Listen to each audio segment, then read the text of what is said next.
하나님 말씀 보겠습니다. 마태복음 22장 37절 말씀 함께 읽겠습니다.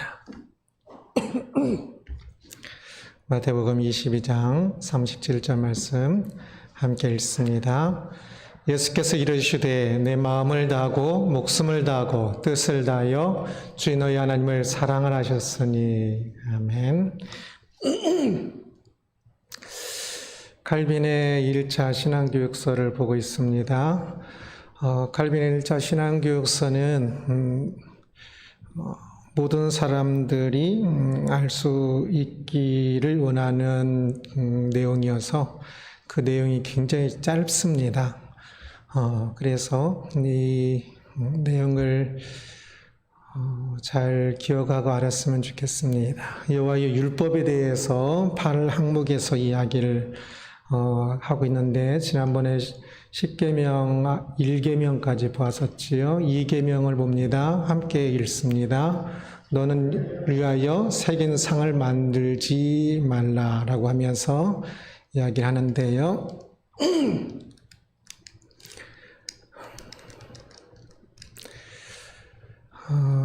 함께 읽겠습니다. 자신에 대한 예배가 어떻게 드려져야 하는지를 말씀하신다. 이 계명으로부터 하나님을 예배하는 것이 영적이란 것을 배우도록 하라 라고 이야기합니다. 제2계명을 통하여서 우리가 하나님께 어떻게 예배를 드려야 하는지를 이야기합니다. 1계명에서는 누구를 예배해야 하는지, 그래서 오직 하나님만을 예배해야 한다라고 이야기하고 있고, 이 계명에서는 그 하나님을 예배하는데 또한 어떻게 예배해야 하는지를 잘 알아야만 합니다. 우리는 어떻게 하나님을 예배해야 할지를 모릅니다. 그래서 성경을 통하여서 어떻게 예배해야 하는지를 듣고 그것을 따라해야 합니다. 어떻게 예배드려야 하는지에 대해서 내가 하고 싶은 대로 또는 내가 감동이 되는 방식이 아닙니다. 예배를 간혹 계속적으로 인간이 중심이 될 때가 조금 많이 있습니다. 그것은 예배가 아닙니다. 예배는 하나님이 중심이 되어야 한다 그랬지요. 모든 믿음의 가장 핵심이 하나님인가 사람인가 나 자신인가 이 둘의 선택이라고 그랬는데요.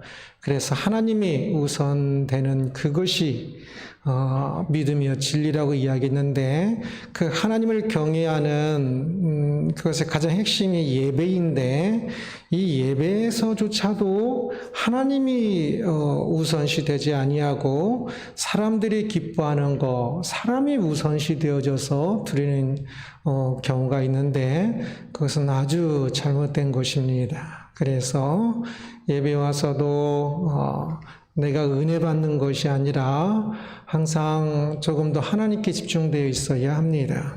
그래서 예배는 하나님과 우리의 만남이 예배인데, 그래서 하나님께서 우리에게 은혜를 주시고 우리는 하나님의 은혜를 덧입고 또 하나님을 예배하고 경배하고 그러지요. 상호 커뮤니케이션에 있어서 이때도 하나님을 경외하는 마음으로 하나님이 주인 되심이 드러나야 합니다. 그래서 예배를 영어로 서비스라고 하기도 하고 워십이라고도 하는데, 현대 와서는 서비스를 조금 더 많이 씁니다. 내가 하나님께 예배할 때는 워십이 되지만 하나님께서 우리에게 하실 때는 서비스 측면이 서비스라고 워십이라고 하면 안 되니까 상호 교환, 교류적인 측면에서 하나님이 우리를 위하여 서비스하시고 우리가 하나님을 향하여 서비스하는 측면으로 서비스라는 단어를 씁니다. 그러나 저는 그것에 대해서 반대합니다. 원칙적으로는 예배가 하나님께서 행하시고 우리가 행하는 이 양 측면을 담고 있지만, 그러나 이곳에서 우리는 조금 더 하나님을 조금 더 중점이 된 예배한다고 할 때는 조금 더 하나님을 향한 그 경외의 그 측면을 더 담기 때문에 예배하는 것이 조금 더 맞다는 생각이 듭니다. 여하튼 예배 때도 어떻게 들어줘야 할까 할 때에 내가 원하는, 또 사람이 감동되는 방식인 것이 아니다라는 사실을 기억해야 합니다. 또한 그래서 그 우상을 만들지 마라라고 말씀하시는데, 그 예배의 그것을 통해서 갈비는 예배의 요수를 볼 수 있다라고 이야기하는데, 이 계명으로부터 그래서 하나님을 예배하는 것이 영적이라는 것, 눈에 보이는 어떤 것으로가 아니라 영적인 것이란 사실을 조금 더 이야기하는 것이다라고 이야기를 합니다. 그래서 영적이기 때문에 우리는 예배 드릴 때에 그냥 눈에 보이는 어떤 것이 아니라 조금 더 눈에 보이지 않는 하나님을 바라보는 그 마음, 우리 마음도 조금 더 영적으로, 우리의 속마음으로 눈에 보이지는 않지만 함께 하시는 그 하나님을 바라보아야지, 그 하나님을 억지로 내가 원하는 방식이든지 어떤 방식이든지 눈에 보이는 방식으로 만들어서 영적이가 아니라 물질적인 방식으로 전락시켜서는 안 된다 라고 이야기를 합니다. 그래서 예배할 때 우리는 영적이란 사실을 좀 더 기억을 해야 합니다. 임재하시는 하나님을 계속적으로 더 바라보아야 합니다. 함께 읽겠습니다. 하나님의 위엄과 영광을 세계적인 상이나 다른 것들로 바꾼다면 그 심판은 간단하고 단순한 심판이 아니라 손자들과 증손자들에게까지 미치는 심판이 될 것이다 라고 말씀합니다. 하나님의 위엄과 영광을 새겨진 상이나 다른 걸로 바꾸는 것, 그렇게 나쁜 거 아닌 것 같은데, 그러나 그것이 굉장히 나빠서 손자와 증손자들께까지 심판이 미친다라고 말씀하고 있습니다. 아론이 만든 금송아지도 금송아지라는 신을 섬긴 것이 아니라 하나님을 섬기는 방식으로 금송아지를 만든 겁니다. 북이스라엘이 만든 그 금송아지도 이게 하나님이다가 만든 것이 아니라 보이지 않는 하나님을 어떻게든 조금 더 백성들의 마음을 끌기 위해서, 이게 아마 이것은 이제 작전마다 조금 다르긴 한데 이게 하나님의 발등상이다. 예루살렘 언약궤를 하나님께서 그곳을 발을 올려놓는 곳을 발등상이라고 이야기하는 건데, 발을 올려놓는 곳이다 라고 하는 것처럼 그 금송아지를 하나님께서 올려놓으시는 곳이다 라고 하니까 조금 더 화려한 그 금송아지를 놓고 이게 하나님 발등상이다 라고 이야기를 하니까 사람들은 조금 더 집중할 것이고 사람들은 조금 더 혹할 것입니다. 그리고 그것이 그렇게 나쁜 것 같지 않기도 해요. 그러나 하나님은 그것이 하나님께서 말씀하신 것이 아닌 이상, 그 언약궤는 하나님께서 말씀하신 것이고 하나님께서 말씀하시지 않으신 것을 가지고 새겨진 상이나 다른 것들로 하나님의 영광을, 하나님의 발등상이라고 말을 하면서 하나님의 이름을 사용하고 있는데, 그렇게 하나님의 영광을 그렇게 하면 그것은 그 하나님의 영광을 전락시킨 것이다 라고 이야기하고, 그것은 손자들과 증손자들께 미치는 심판이다 라고 이야기하는 것입니다. 하나님의 임재는 영적인 것인데, 하나님의 임재를 또한 보여주고 싶어서 사람들을 최면술이든지 아니면 또 여러 가지 방식으로 쓰러뜨려서 그것이 하나님의 임재다라고 말을 한다면 그것도 하나님의 위엄과 영광을 다른 것으로 바꾼 것이라 할 수가 있습니다. 사람들은 자꾸만 하나님의 위엄과 영광을 눈에 보이는 것 또는 그런 것들을 바꾸는 것을 좋아합니다. 그래서 사람이 그냥 넘어지는 게 뭐 별거겠습니까? 그런데 뭐 이렇게 슉 손으로 해가지고 뭐 기도하면서 넘어지면 뭐 그게 이제 영적 체험인 것처럼 하나님의 어떤 그 임재라고 생각을 하고 그러면 사람들이 이제 더 막 혹하고 더 관심을 집중하니까 그것은 북이스라엘의 금송아지를 맞는 것과 똑같습니다. 하나님의 이름을 사용한다고 그것이 영적인 것이 결코 아닙니다.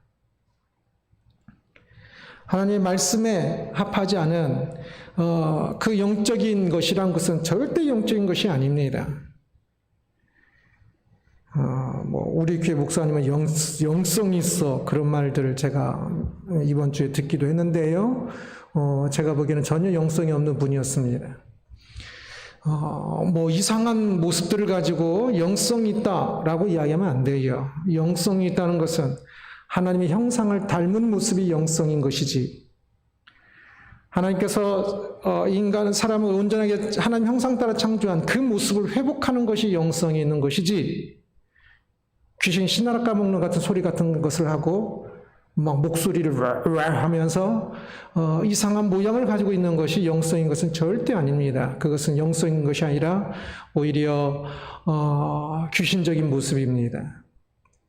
그래서 하나님 위엄과 영광을 그렇게 하나님의 이름을 들먹이면서 바꾸면 그 사람들은 그렇게 변명할지 모르겠습니다. 이렇게 하니까 신앙들이 좋아졌다고.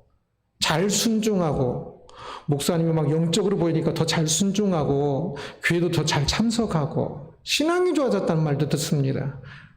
북이스라엘 사람들도 금송아지를 만들고 사람들이 그곳에 더 많이 모였어요. 그러나 그것은 신앙이 좋은 게 아니에요. 아론이 그 금송아지도 사람들 그 앞에서 막 춤추며 놀았어요. 그들이 춤출 때 그냥 춤춘 거 아니에요. 그것이 하나님 앞에서 춤이라고 생각하고 추는 것들입니다. 그러나 그것이 하나님 앞에서 춤이 아니었어요. 내가 황홀경에 빠지고 내가 그냥 가슴 벅차다고 그것이 하나님의 임재가 있고 하나님께 영광되는 것이 아닙니다. 하나님의 위엄과 영광을 그런 새겨진 상이나 다른 것들로 바꾼다면 그 심판은 간단한 것이 아니라 단순한 심판이 아니라 이야기합니다. 신앙인들이 마치 조금 비상식적인 모습들, 좀 미친 모습들을 영성이라고 표현하고 절에 가서 그 절을 불태우는 것을 뭐 신앙이 더 좋은 것처럼 이야기하고 절에 가서 전도하면 또 신앙이 더 좋은 것처럼 이야기하는데 그러한 것은 전부 잘못된 아주 심히 잘못된 것들입니다.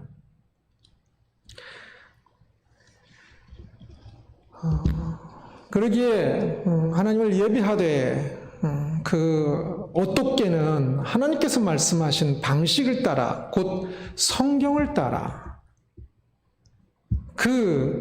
예배하고 하나님을 섬기고 한다는 사실을 명심해야 할 것입니다. 삼계명입니다. 너는 내 하나님 여호와의 이름을 망령되이 부르지 말라라고 말씀하지요. 지금 칼빈도 이렇게 간단하게 써놨습니다. 그래서 제가 조금만 더 설명을 하고 있는 것뿐인데요. 같이 읽겠습니다. 자기의 거룩한 이름을 남용하는 것을 금하신다. 하나님에 관해 어떤 것을 말하려고 하든 자기의 거룩하심에 걸맞게 존경심과 가장 큰 위엄을 갖고 자기의 거룩한 이름을 사용하게 하신다라고 말씀합니다. 모든 신앙이 하나님을 경외하는 것이 가장 중심이 된다 했지요. 그런데 하나님의 이름을 남용하는 사람들이 있습니다. 누굴까요?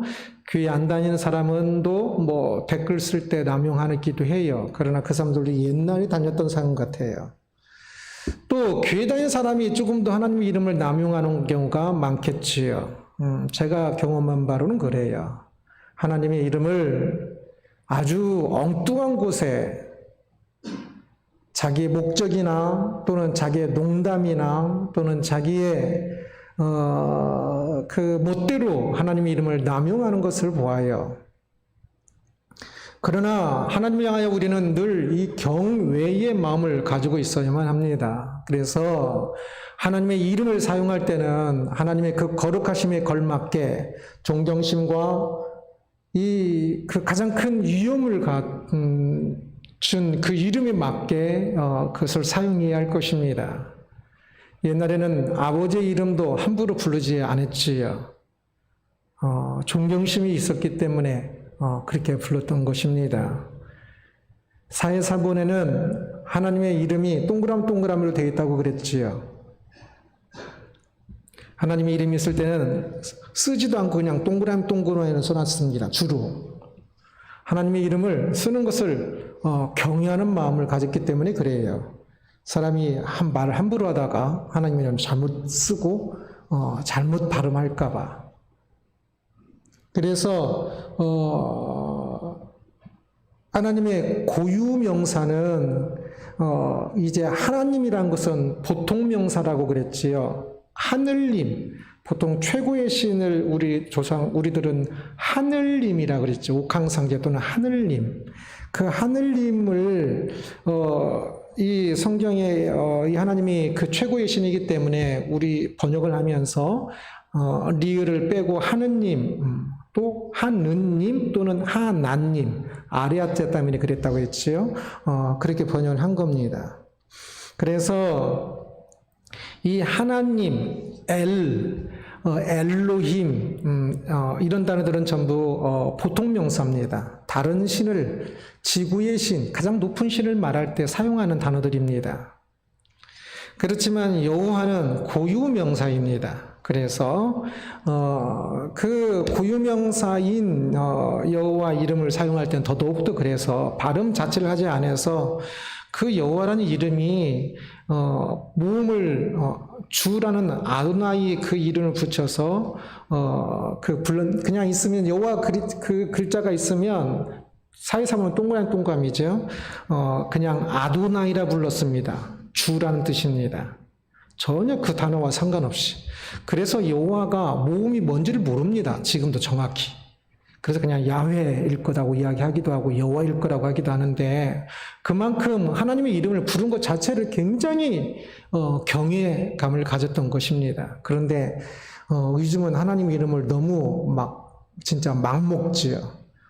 그 하나님의 이름을 남용하는 것, 특히 자기를 합리화하기 위해서 거짓 맹세하는데 그렇게 이름을 사용하면 안 된다라는 것입니다.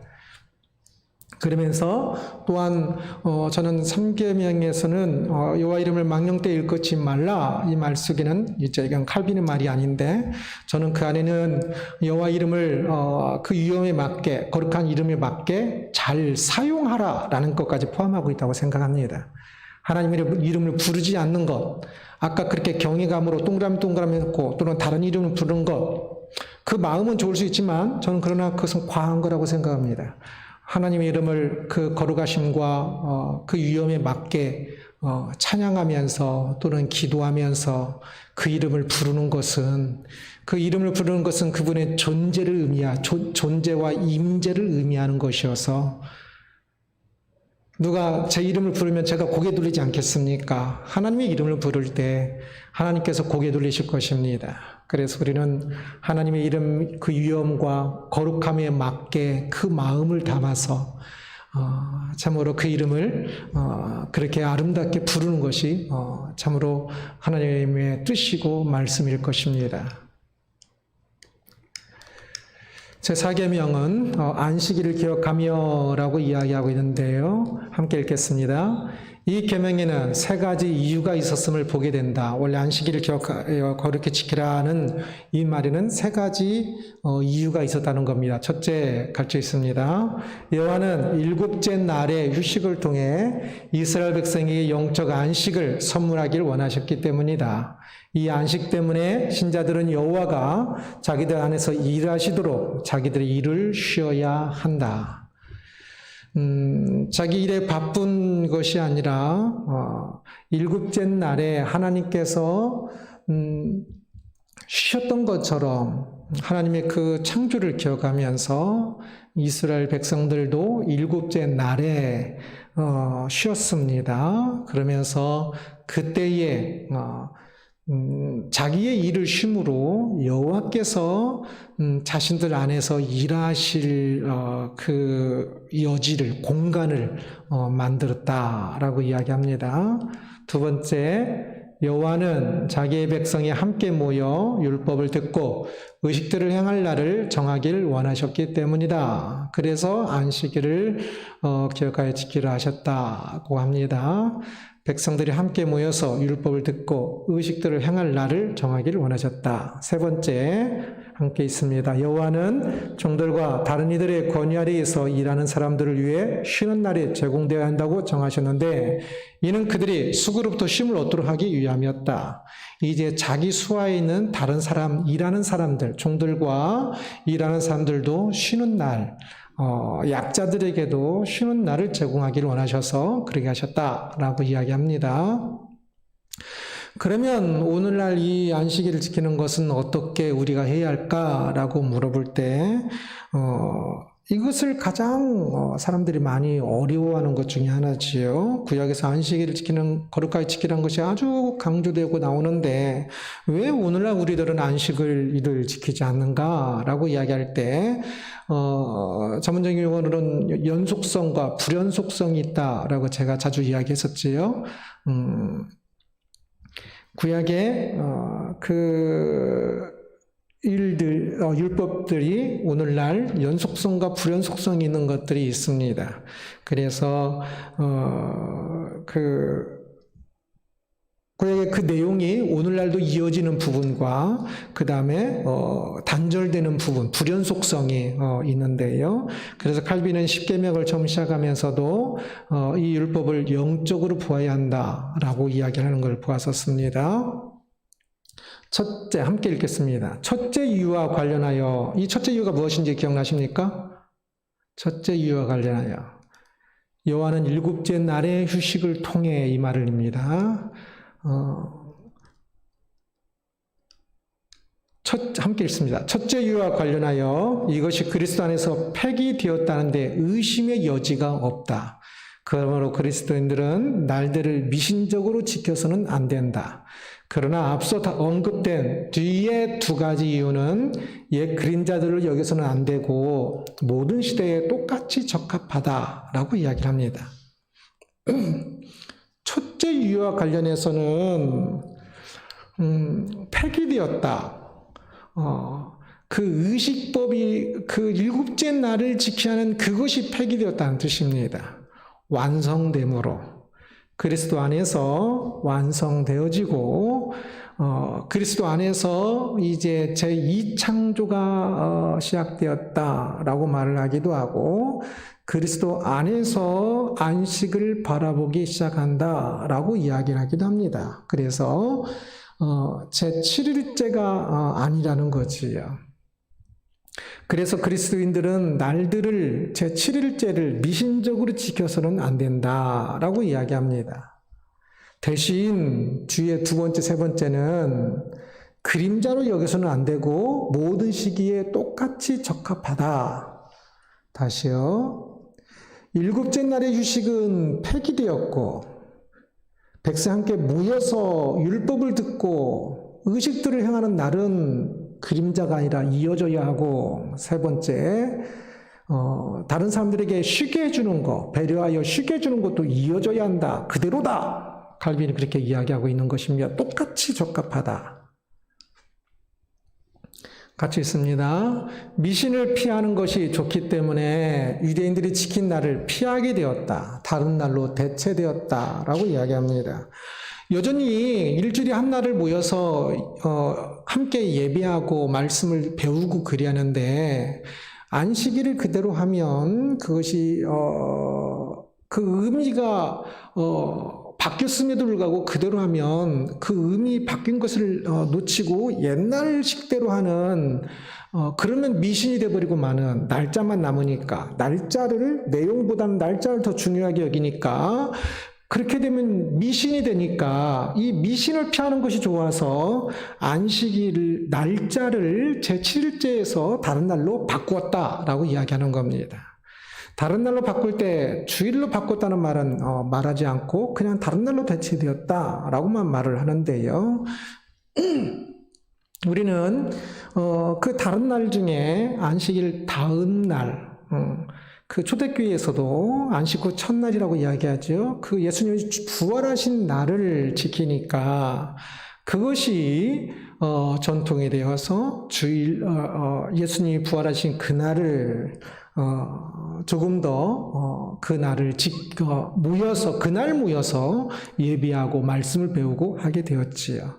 그 날도 미신처럼 지켜서는 안 됩니다. 날이 중요한 게 아니라 교인들이 함께 모여서 함께 예배하고 함께 성경 공부를 하며 함께 교제하는 것이 중요한 겁니다. 그래서 저는 대학생 때에 주일날 일하는 사람, 어쩔 수 없이 일하는 사람들이 있는데 그 사람들을 위해서 주중을 주일처럼 모이는 그런 교회가 있었으면 좋겠다라고 생각을 했었습니다.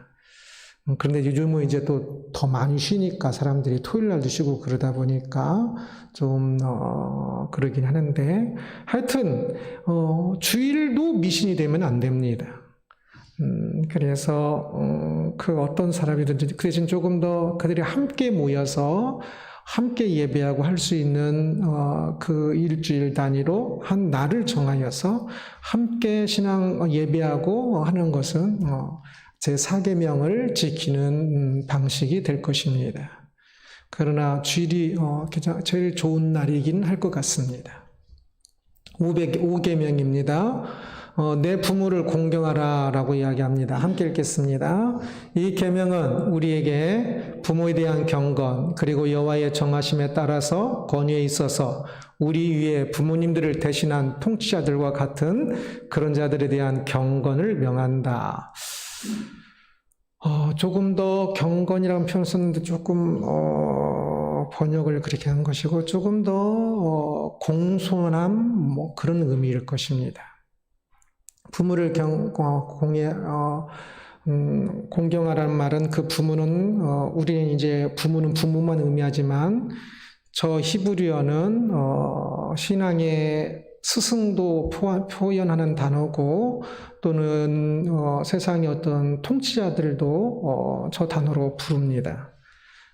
그러게 성경이 부모로 됐는데 왜 부모가 아니라 뭐 다른 사람까지 말합니다. 그러니까 이렇게 말하면 안 됩니다. 히브리어는 저게 다 포함합니다. 그러면서 부모를 제일 많이 사용하는 거지요. 그래서 그 부모에 대해서 또 권위 있는 사람들에 대해서 그들을 그 권위에 순종하는 것을 이야기합니다. 함께 읽습니다. 이러한 영예를 받는 이들을 그럴 만한 자격이 있든 없든 차이가 없다. 그들이 어떤 이들이든 우리가 그들을 존경하기를 원하시는 여호와에 의해서 그들은 우리에게 부모로서 세워졌기 때문이다. 이제 부모가 대표적으로 이야기하는데 부모가 진짜 훌륭한 부모도 있고 훌륭하지 못한 부모도 있을 수가 있겠지요. 옛날은 주로 좀 더 훌륭했는 것 같은데 요즘은 조금 덜 훌륭한 부모도 있는 것 같아요. 그렇지만 그렇게 부모를 주신 분은 하나님이시기 때문에 그 부모에 상관없이 부모가 그렇게 존경을 받을 자격이 있든 없든 부모를 존경하는 것에 있어서는 차이가 없어야 한다라고 이야기하는 겁니다. 부모를 존경하는 것은 부모의 권위로서가 아니라 하나님께서 그렇게 명령하셨기 때문에 존경하는 겁니다. 그래서 부모가 존경스럽든 존경스럽지 않든 하나님께서 그렇게 세워주셨기 때문에 최소한의 존경들 또한 최소한의 예의들 최소한의 또한 최대한의 존경 그러한 것들을 생각해야 한다라고 이야기를 하는 겁니다. 그래서 이 부모에 대한 이 마음을 하나님께서 세우신 법이다는 사실을 기억해야 할 겁니다. 함께 있습니다. 오직 주 안에서만 순종하게 되어 있다는 것을 주목해야 한다. 따라서 우리는 부모를 기쁘게 하고자 여호와의 율법을 깨뜨려서는 안 된다. 이 경우에 우리는 우리의 참된 아버지께 대한 순종에서 우리를 이탈시키고자 하는 부모들을 부모로서가 아니라 오히려 낯선 사람들로 여겨야 하기 때문이다.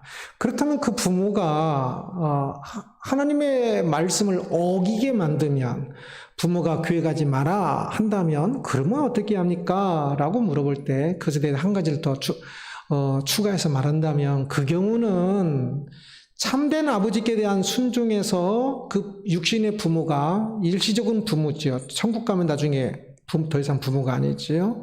일시적인 부모가 참된 부모가 되는 하나님을 로부터 이탈되게 만드니까, 그러면 그때는 부모로서의 명령이 아니라 그것은 낯선 사람의 명령으로 생각하여 그것은 순종할 필요가 없다라고 이야기하는 것입니다. 이것은 부모뿐만 아니라 모든 권위 있는 사람에 대한 이야기일 것입니다. 공무원도 원래 윗사람이 무엇을 시킨다고 하여도 그것이 법에 어긋나면 그것을 지킬 이유가 없습니다. 지키는 것이 오히려 불법입니다. 그래서 법이 어긋나면 상사라도 순종하지 않아야 합니다. 세상 법도 그러한데 우리가 하나님의 법에 어긋난 것을 부모든지 누구든지 그 부분에 있어서는 존경하되 그 명령에 대해서는 낯선 사람들로 여겨야 한다라고 이야기를 하는 것입니다. 그래서 이것을 구분하는 게 굉장히 조금 필요하죠. 좀 어렵기도 하고요. 조금 지혜가 필요한 부분이기도 합니다. 6계명입니다. 살인하지 말라는데 함께 읽겠습니다. 이 계명은 우리에게 모든 폭력, 상처, 우리 이웃의 몸을 상하게 하는 어떤 종류의 해도 금한다. 우리는 인간이 하나님의 형상으로 창조되었다는 것을 알기 때문이다. 살인하지 말라는 것은 살인을 포함하여 어떤 폭력, 상처를 주고 우리 이웃의 몸을 상하게 하는 어떤 종류의 해에 대해서도 금하는 것이다 라고 이야기를 합니다. 그래서 꼭 살인만이 아니라 어떤 폭행을 하고 상처를 주는 모든 것들입니다. 인간은 하나님의 형상으로 창조되었기 때문에 그 형상을 죽여서도 안 되는 것이고 폭행해서도 안 되는 것이고 상처를 줘서도 안 되는 것이지요. 이것은 우리가 사람을 대할 때 꼭 잘 기억을 해야 하는 것입니다. 함께 읽습니다. 우리는 인간을 더럽힐 때 언제나 하나님의 형상까지도 더럽히게 되기 때문이다 라고 이야기합니다. 사람에게 해코지를 하면 그것은 그 사람이 하나님의 형상 따라 창조되었기 때문에 하나님의 형상에 해코지하는 것이 됩니다. 그래서 하나님께 죄가 됩니다. 그래서 우리는 항상 늘 사람에게 해코지하지 말고 어찌하든지 사람을 세워주는 사람이 되어야 합니다. 가늠하지 말합니다. 함께 읽겠습니다. 하나님은 우리가 모든 종류의 간통과 음탕함으로 버려야 한다고 명령하신다라고 이야기합니다. 우리가 모든 종류의 간통과 음탕함, 가늠하지 말라는 것은 그러한 것을 버려야 한다라고 말씀하신다는 것이죠. 계속 읽겠습니다. 혼인은 그 무엇보다 영예로운 것이지만 여호와는 간통자들과 간음자들을 심판하실 것이기 때문이다 라고 이야기합니다. 그렇습니다.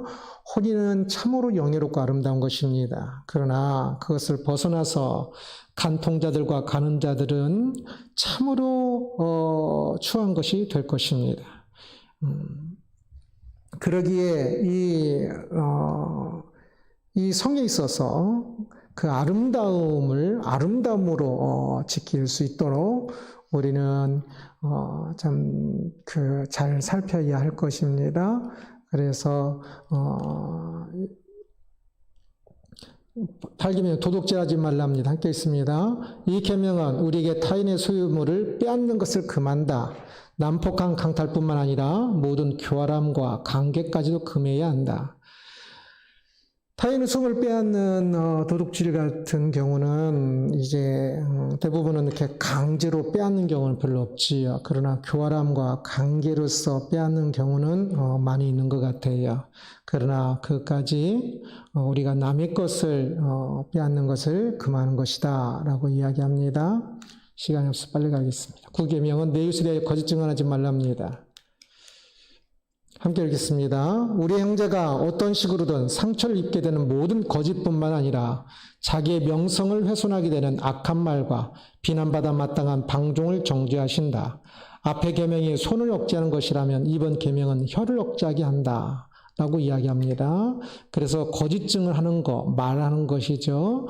이것은 꼭 법정에서 거짓 증언하는 것뿐만 아니라 일상상에서도 사람들에 대해서 어떤 식으로는 사람들에게 거짓 말들을 함으로 다른 사람들에게 상처를 입히고 또한 그러한 추한 말들을 함으로 자기의 명성을 훼손하게 되는 이러한 모든 악한 말들, 거짓말과 추한 말과 이러한 말들에 대해서 하나님께서 그 말씀하시는 것이다라고 이야기합니다.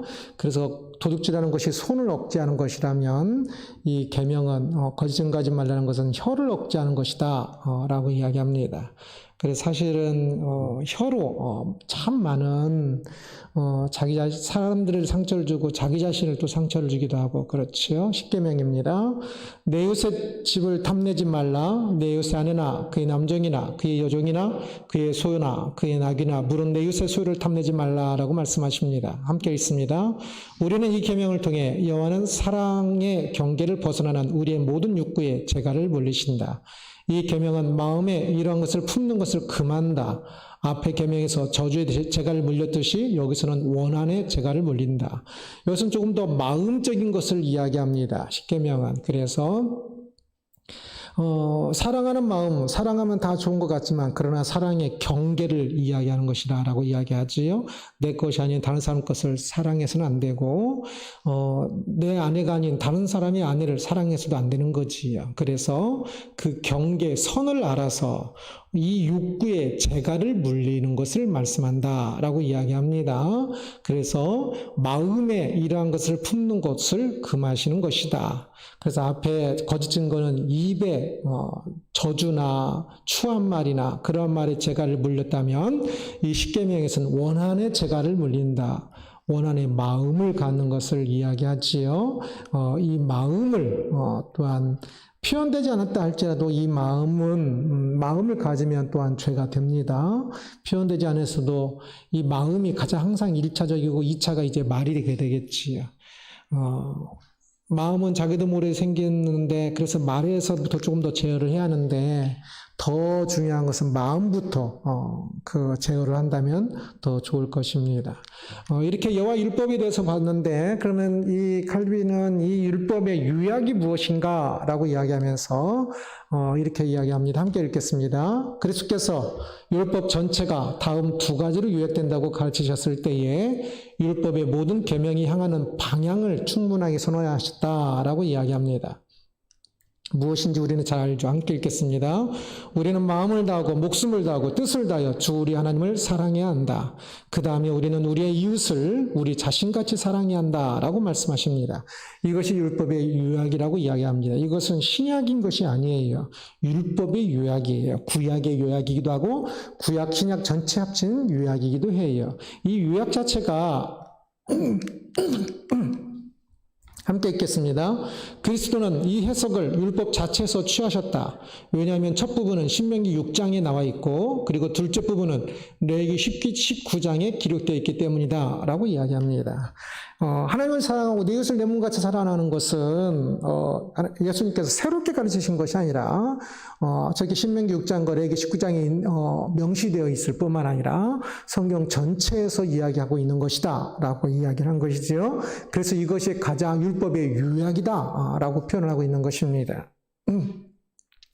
그래서 예수님께서 말씀하시는 것은 은혜고 모세가 말하는 것은 율법이다 이렇게 말하는 것은 아주 잘못된 표현법입니다. 그런데 옛날에 그것은 본래 이단이 하는 말인데 그것을 잘 몰라서 그렇게 표현하는 사람들이 있는데 예수께서는 결코 그렇게 이야기하지 않으셨고 또한 칼빈도 결코 그렇게 이야기하지 않았다는 것을 볼 수가 있습니다. 우리는 이 율법을 참 율법의 완성은 그리스도예요. 목적은 그리스도예요. 성취가 그리스도라고 이야기하죠. 우리는 그리스도를 성취하기 위하여서 율법을 지키고 그리스도께 이르기 위하여 율법을 마음에 품고 지켜야 하는 것이기도 한 것입니다. 그러면서 이 율법을 그것을 잘 모르면 하나님을 어떻게 하는 것이 하나님을 사랑하고 이웃을 사랑하는가를 생각해 보면 때로는 율법을 모를 때도 모르는 임시 변통으로라도 조금 선택할 수 있는 방법이 이것이 하나님을 사랑하고 이웃을 사랑하는 것인가? 라고 질문한다면 조금 더 율법을 모르는 상태에서 조금 더 잘 선택할 수 있는 임시 변통의 방법이 될 수 있다고 이야기했죠. 왜냐하면 모든 율법은 하나님을 사랑하고 이웃을 사랑하는 것으로 요약될 수 있기 때문에 그렇습니다. 참으로 바라기는 시험을 볼 때 요약된 것만 가지고 시험을 볼 수는 또 없을 겁니다. 시험을 볼 때는 또 안에 있는 내용들을 알아야 문제를 풀 수 있고 또 살아갈 수 있을 것입니다. 그래서 성경을 길게 우리에게 주신 것이지요. 요약을 또한 잘 알아야 돼 하지만 또한 이 성경 전체에 하나님의 뜻으로서 주어진 말씀을 잘 알아야 할 것입니다. 십계명도 요약입니다. 십계명뿐만 아니라 우리는 성경 전체 속에서 하나님께서 무엇을 말씀하신지를 더 알고 그리스도께 이루어가고 그리스도의 뜻을 이루어가는 우리가 되기를 주님의 이름으로 축원합니다. 기도하겠습니다.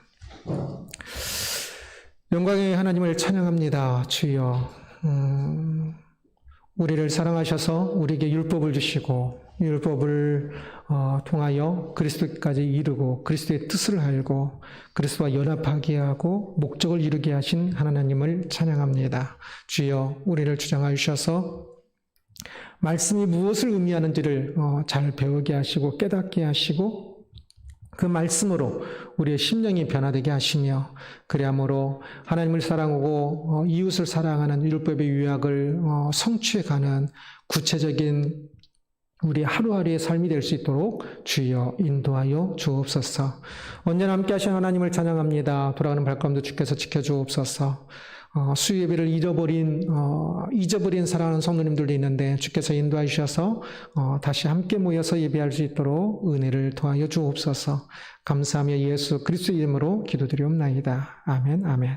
하늘에 계신 우리 아버지여, 이름이 거룩히 여김을 받으시오며 날이 마옵시며 뜻이 하늘에서 이루어진 것 같이 땅에서 이루어지이다. 오늘날 우리에게 일용할 양식을 주옵시고 우리가 우리에게 죄진 죄를 사하여 준 것 같이 우리 죄를 사하여 주옵시고 우리를 시험 들게 하지 마옵시고 다만 악에서 구하옵소서. 대개 나라와 권세와 영광이 아버지께 영원히 있사옵나이다. 아멘, 아멘.